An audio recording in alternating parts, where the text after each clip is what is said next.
뭐 저는 정청래 대표는요. 네. 이광재는 정말 이게 모시고 싶은 거예요. 공천 주고 싶은 거예요. 근데 송영길은 마지 못해. 안 줄 수는 없어요.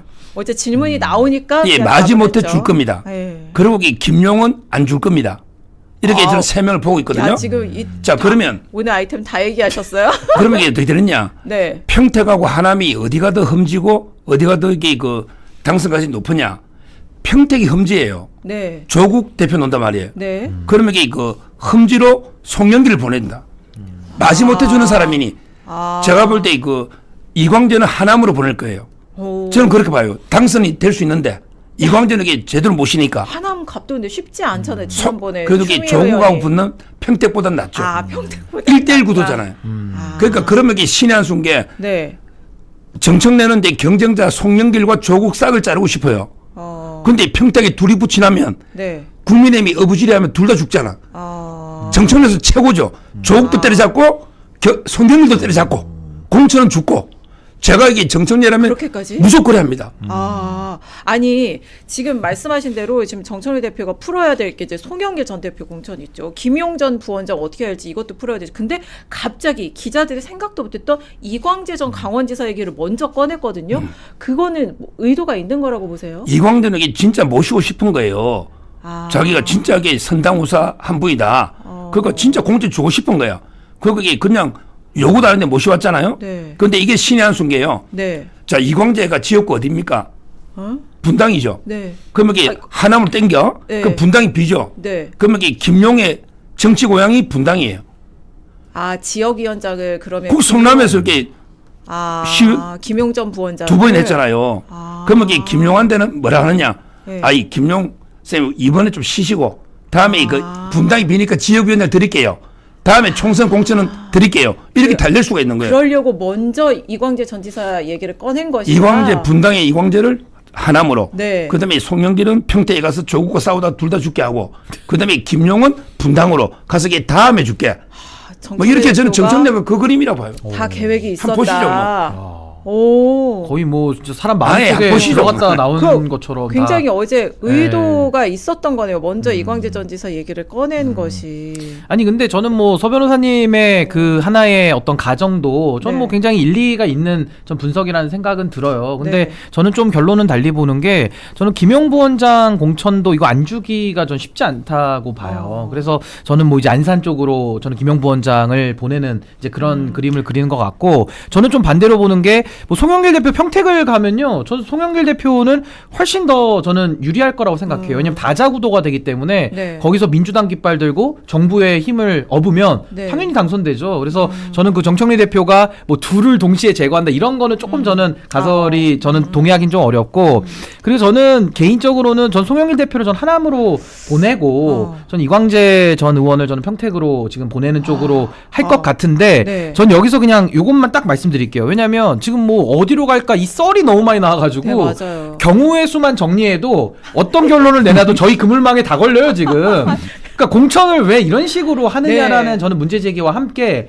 아니 저는 정치인들이 진짜 험지 얘기 좀 안 했으면 좋겠어요. 아니 무슨 지역구면 그 지역의 구민들의 마음을 얻으러가는 거고 어디든 다 꿀지지 무슨 뭐 어디 나가면은 막 마치 내가 어려운 거 해왔어라는 그 정치인들의 생색에 이 국민들 좀 이용하는 것 같거든요. 물론 정청래 대표는 핫플레이스라고 표현을 하긴 했어요. 그 표현이 나요. 험지보다는. 네, 그래서 핫플. 저는 요즘에 뭐 정치인들끼리 막 서로 뭐 어디가 험지고 내가 나가는 데가 험지고 이게 이제 조국 대표가 좀 시작한 그런 논쟁인데 전 험지 이런 얘기는 좀 이제 우리 정치권에서는 좀 없어졌으면 좋겠고 이 핫플레이스 이제 네. 여기에 누가 가느냐 네. 저는 뭐 정청래 대표가 이걸 더 끌기에는 이제는 뭐 거의 이제 한계에 왔다고 보고 아마 이번 주 안에는 좀 어느 정도는 윤곽을 좀 그릴 네. 수 있게 되지 않을까 싶어요. 23일 날 이제 빠르면 23일 날 전략공천위원회 이제 회의에서 결정이 날 것 같은데 저희 이제 어제도 이광재 지사하고 통화를 하고 오늘도 했는데 어쨌든 정청래 대표한테 오늘도 뭐 연락이 따로 온 것은 없다.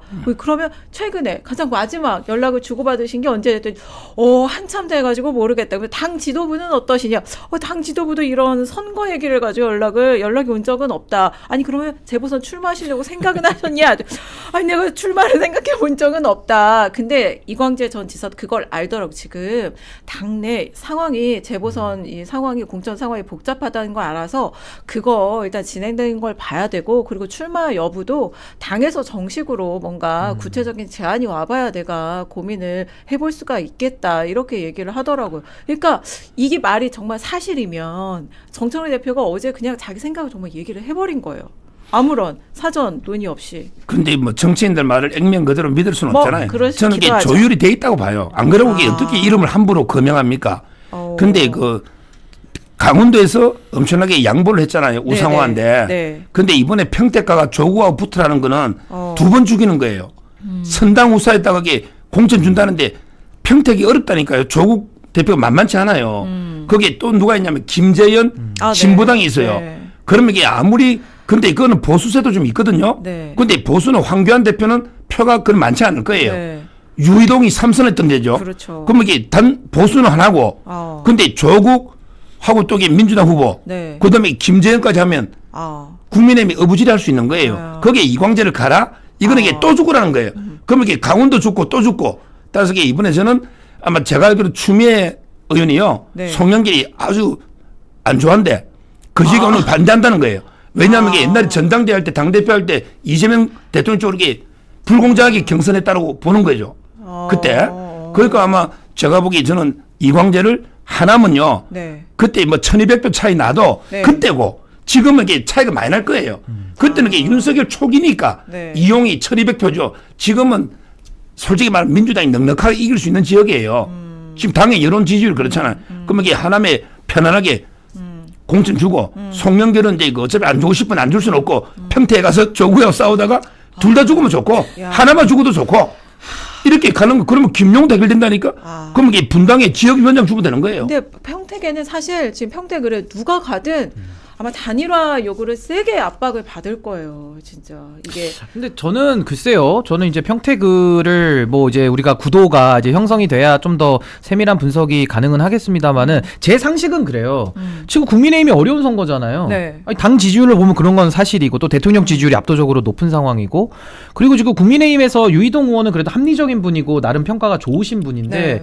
그런 분이 뛰더라도 이번엔 어려운 선거예요. 유이동 의원에게는 상당히 구도가 어려운 선거인데다가 뭐 진보당 같은 경우는 당 대표가 출마하고 아마 당이 총력을 기울일 거기 때문에 한 거기서 저는 한 그래도 한 8, 9% 거의 10% 가까이 저는 네. 가져간다고 보거든요. 네. 그럼 그걸 제외하고 나머지를 놓고 우리가 보면요. 네. 저는 조국 대표 표 그렇게 많이 안 나올 것 같은데요. 왜냐하면 이게 유권자 단일화 심리가 작동하기 때문에 지금 조국 대표가 외치는 게 뭐겠습니까?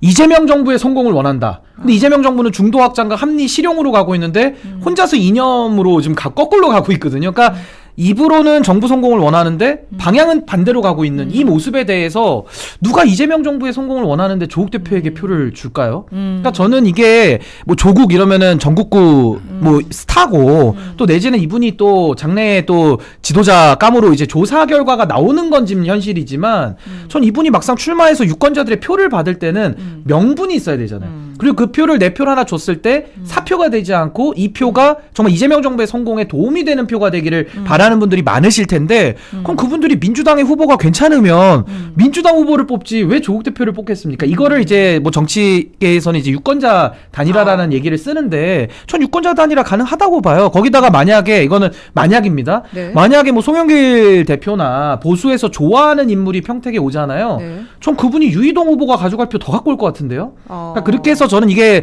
어려운 지역구라고 자꾸 얘기할 게 아니라 네. 민주당 입장에서는 표를 많이 얻어올 수 있는 저는 그런 기회가 많이 열려 있는 곳이다. 전 그렇게 생각합니다. 그런 후보를 보내라. 후보가 중요하죠. 네.